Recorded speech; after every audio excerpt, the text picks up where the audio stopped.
Wow. Yep. Yep. Yep. Episode 18, and we're back.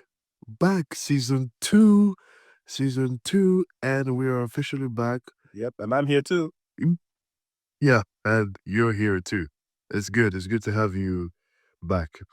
Yeah, there's a lot that happened, but yeah, I want to ask, how have you been? How have you been doing? Feels like you've also added heights too. Like, how's things been going?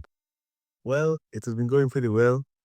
Um, the height part, that was just something I trained on, like I learned from internet and I actually implement it into my life Is ever it since is the it year is it started. is it like a specific workout that you've been doing that has like helped? Not really, not really. More like because I realized anytime you go to sleep, I saw a video like on TikTok, I think, or like anytime you go to sleep, you should put like a pillow in between your legs or under your legs if you're like facing up or like sideways. Ah, So like it to like straighten your lower back and like make you taller. For example, me, I have like problem with my lower back. So yeah. wow. So and you've seen like a significant improvement with that type of like adjustment. Yep, yep. Ever since I started from the beginning of this year, actually. Yeah. Now I'm actually the second tallest person in my team. Wow. Yep. Wow. That's very impressive. And how's things been going so far generally? It's been going good. It's been going good. I've been working out on basketball mostly. Yeah. Finally able to dunk consistently. That's good. That's good news. That's awesome. Then I have to learn how to do it off the dribble and with 2 feet.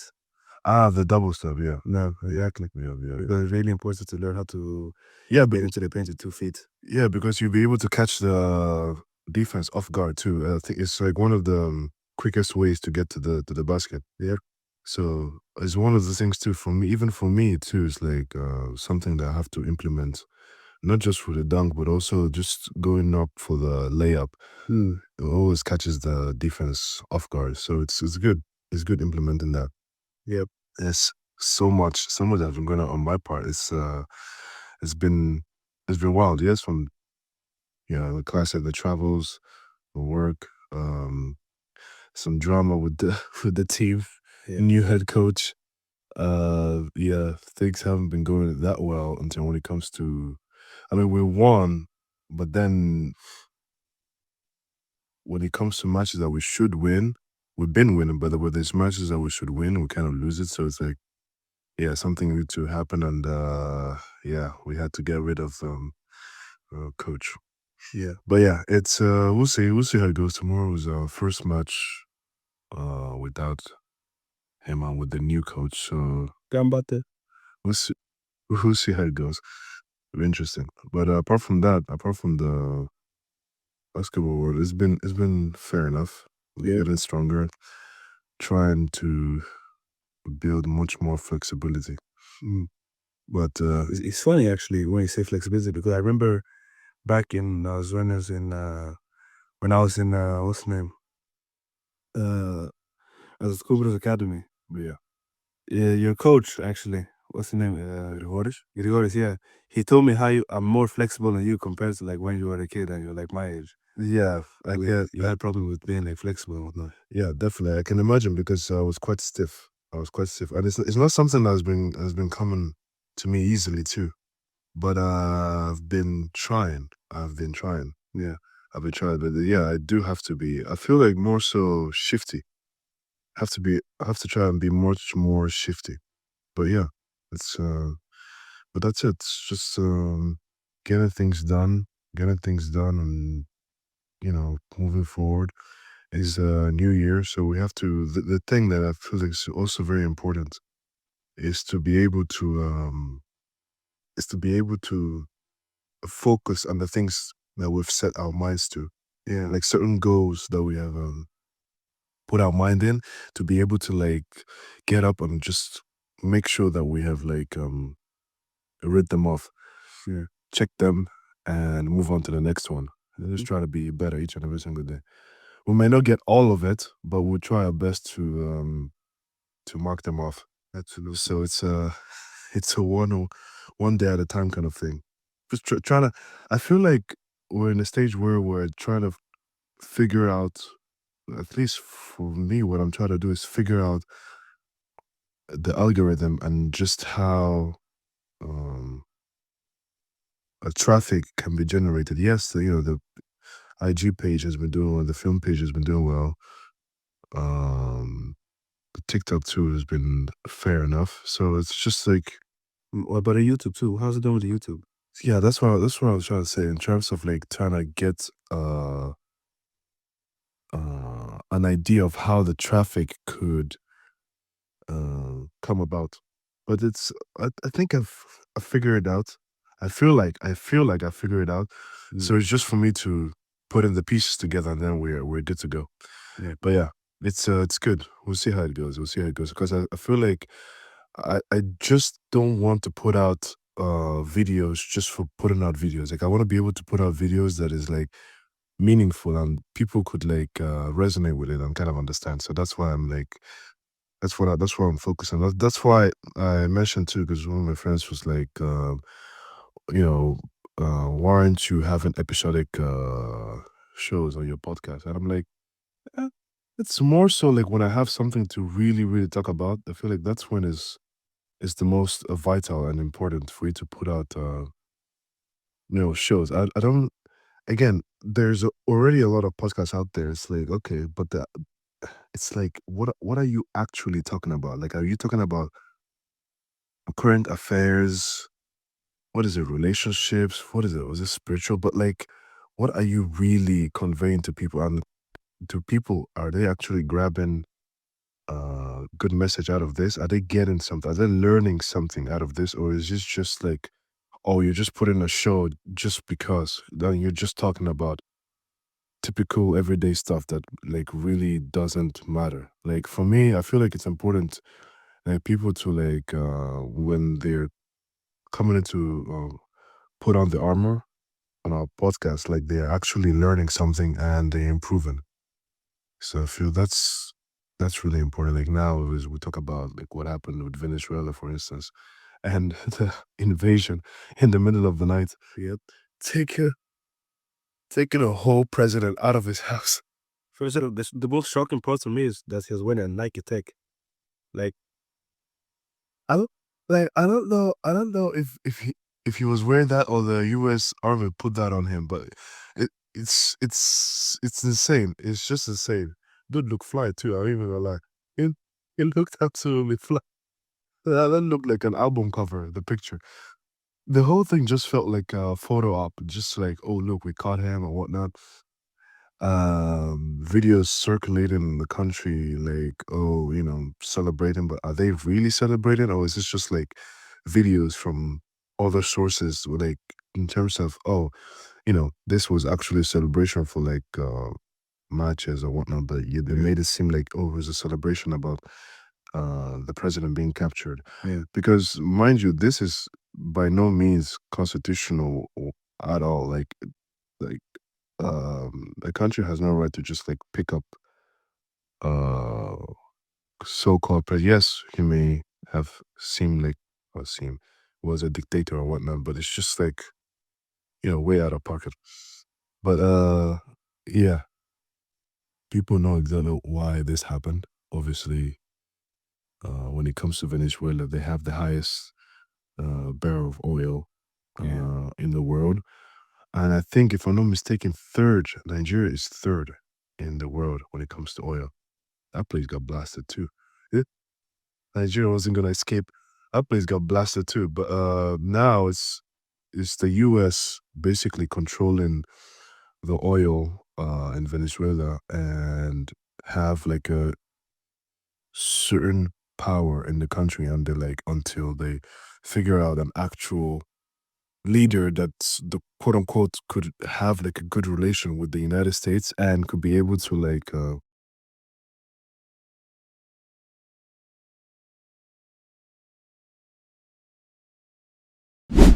of course come together with the US to have like certain deals made.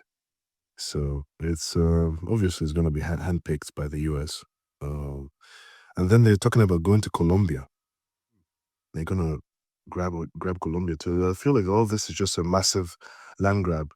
But this wild. Speaking of land grab, we have Denmark on the other side of things, uh, calling out the US for wanting to buy basically uh, Greenland. Yeah. Donald Trump has been talking about this, I think, right from his first term. And the prime minister of Denmark is like, nah,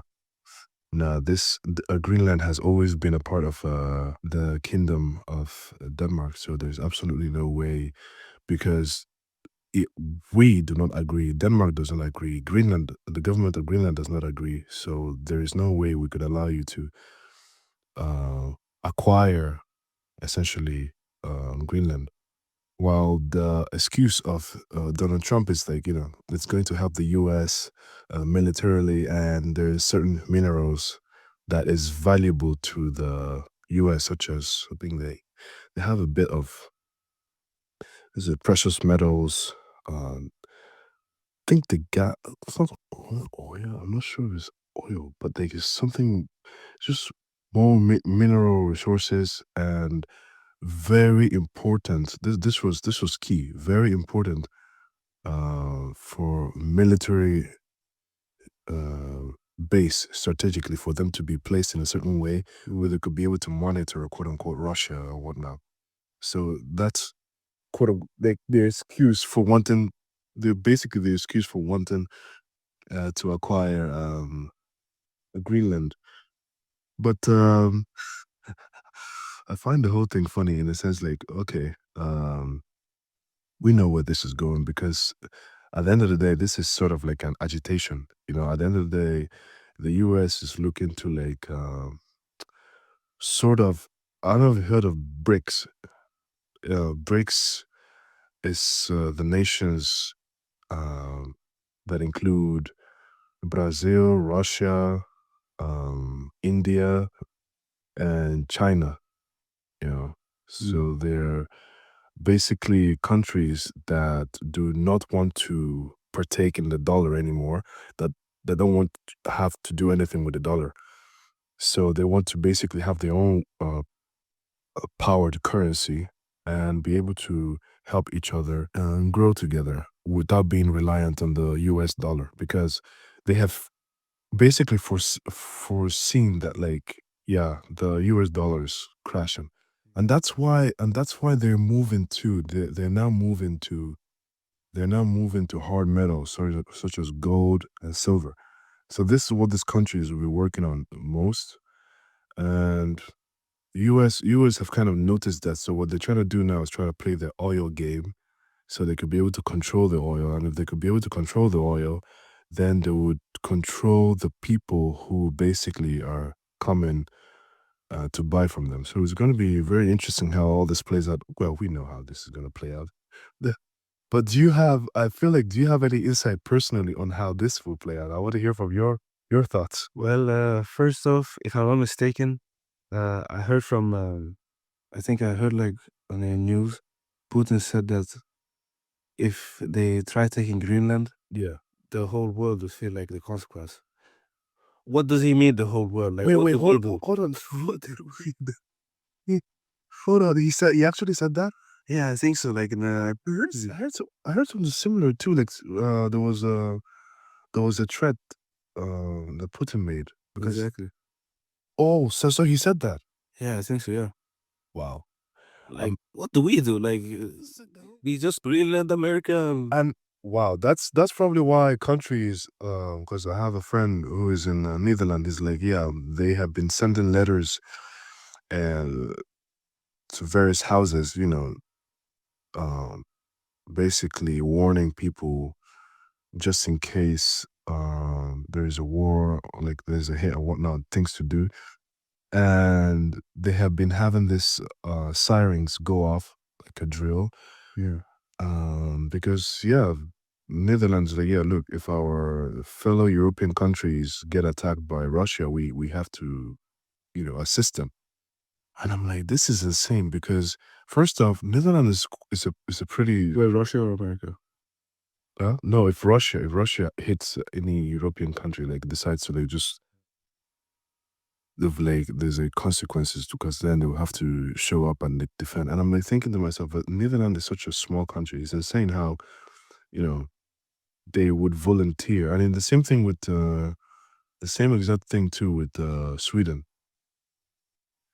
And it's very funny because on one hand they're like, we don't want things to get escalated, but then I feel like uh various European countries are kind of like pushing putting to the edge to the point where at some point it's like a ticking bomb waiting to happen. Yeah. So the outcome is gonna be it's going to be quite interesting. It's wild. Yeah. It's absolutely wild. But it's like where you kind of know the picture, but at the same time you just want to keep a level headed and just pray like things, but you kind of know where things are going because there's this one book that tells how things is gonna play out. But anyways, that's we'll see. Yeah, we'll just oh yeah, we'll see how that goes. But there is one thing that I wanted to focus switch gears up because I feel like this is very important to talk about. Um, Mm. I was thinking about this the other day. I was like, I have to let people know about this. What about the ICE agents? The ICE agents? The ICE. Yeah, I think Sweden. Sister just told us that Sweden is kind of doing the same thing when it comes to like Didn't they already like do this like a while ago? Like I feel like they did this before America actually. ICE.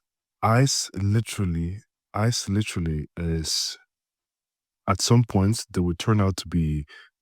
um, they would turn out to be this vicious group of people who were just grabbing whether you're a citizen or non-citizen, it doesn't matter. The end goal of this is some authoritarian type of uh, situation that is about to transpire. It literally reminds me of the movie that we watched. I don't remember the name. Do you remember? There's always movies like this. That's the thing. There's a lot of movies, and it's like the governments of the world are kind of playing to it, almost like a predictive programmer, one would say. It is absolutely wild. It is absolutely wild because at some point, people are gonna get fed up, and where this is gonna lead to, because mind you, what they're doing now in Congress, what they're trying to do is, and that's one of the reasons too that Trump had to invade Venezuela to be able to have some sort of control over the oil, because now they will use that money to be able to quote unquote recruit more quote unquote agents, right? ICE agents. Yeah. And say like, oh yeah, we need to pay them so they could be able to do their job much more efficiently. But in actuality, it's like you're creating a situation where you're about to rewrite the constitution so you could be able to have full control over what transpires on the streets and people's houses, give you more access to be a much more controlling agency, Yeah. to the point where it's going to make people literally come to the streets and to create this It literally reminds me of something that pandemonium happened chaos. a while ago, like back in the, I don't know, 1940s ish, with a certain country Yep. and a certain person with a red mustache. Yeah. That's where it's leading to. That's where it's leading to. Just saying. That's literally where it's leading to. And that's why there's gonna be civil war. It's all fun and games until they say, okay, you know what? No more guns for people. That's where I think it's gonna blow off. But that's where it's heading. One thing I wanted to add, I wanted to talk about is Anthony Joshua, who recently had an unfortunate Car accidents. car accident. Was it in Nigeria? Exactly. It was in Nigeria. Yeah. Two of his friends and trainees had an unfortunate ending to their lives. It was horrific.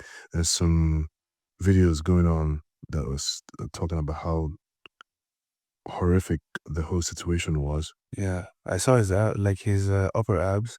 It came bloated out because like he was tensing his muscles.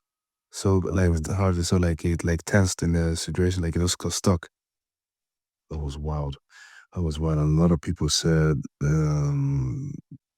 this was quite unfortunate what happened.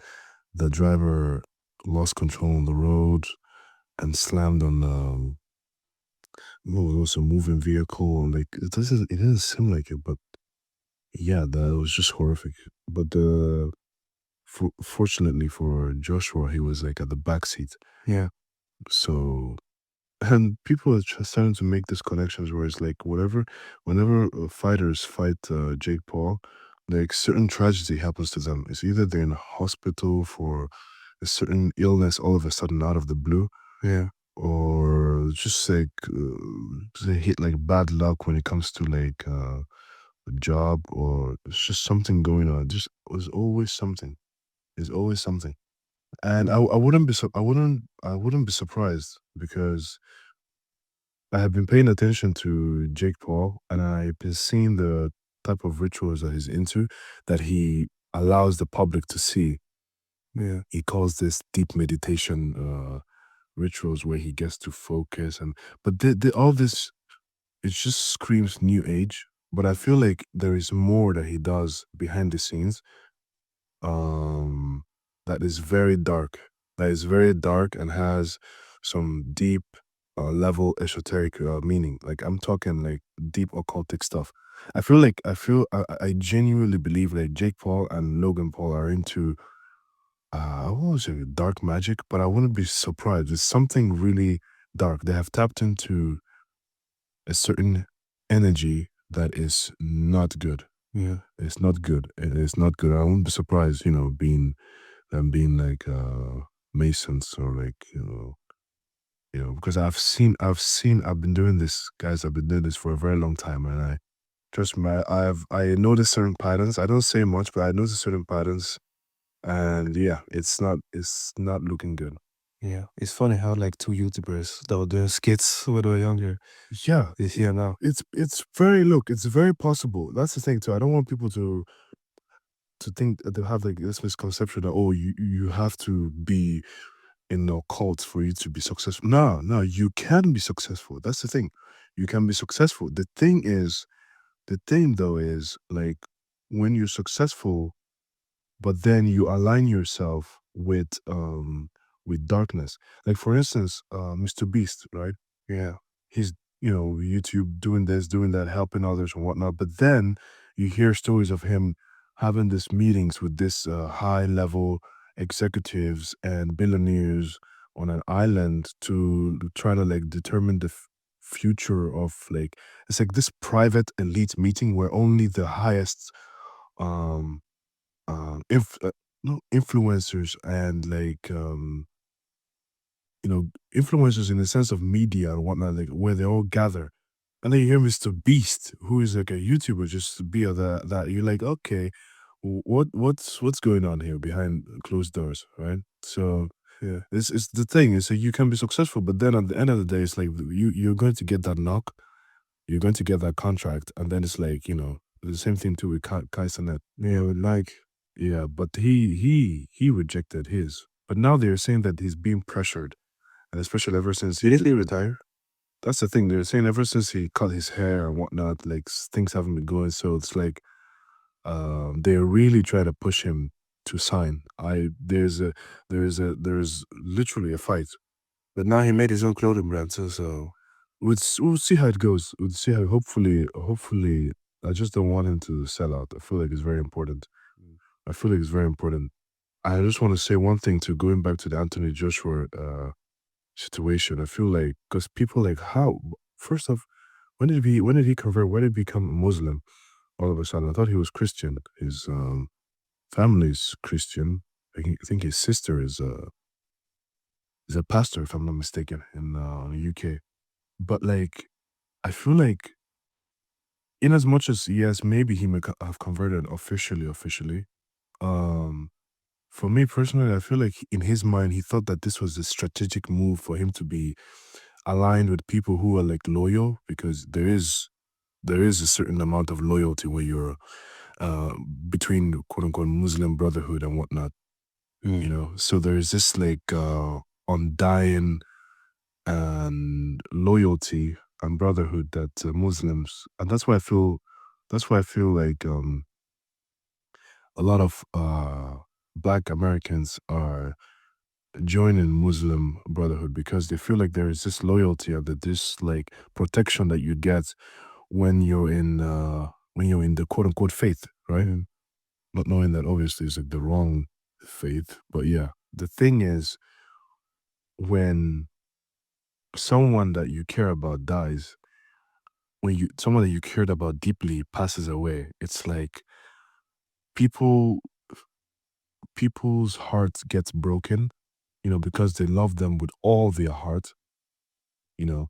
So whenever that loved one passes away, they feel like a part of them has died, right? Yeah. Which I would say you I kind of understand. I kind of understand why I say I kind of understand in the sense like you love this person with all your heart, you know, but when you look at it in the spiritual aspect of things, that's why it's critically important to, yes, you love someone, you can love them from the heart, but you cannot love them with all your heart. Hear me out. Hear me out. Loving them with all your heart puts you in a situation where you could end up being depressed, being down for a very, very long time. Yeah. Erica Kirk seems to be going through it. Anyways. Anyway, she's going through it. Poor Lady Bird. She's really she's good. Anyways, but what I'm trying to say is like, you know, you feel for that person. Like that person was your person, right? Family member, friend, close relative that you really cared about, you know. But that's why it's important you can love somebody, but not with all your heart, because when you do that, you leave yourself open to be destroyed on the inside.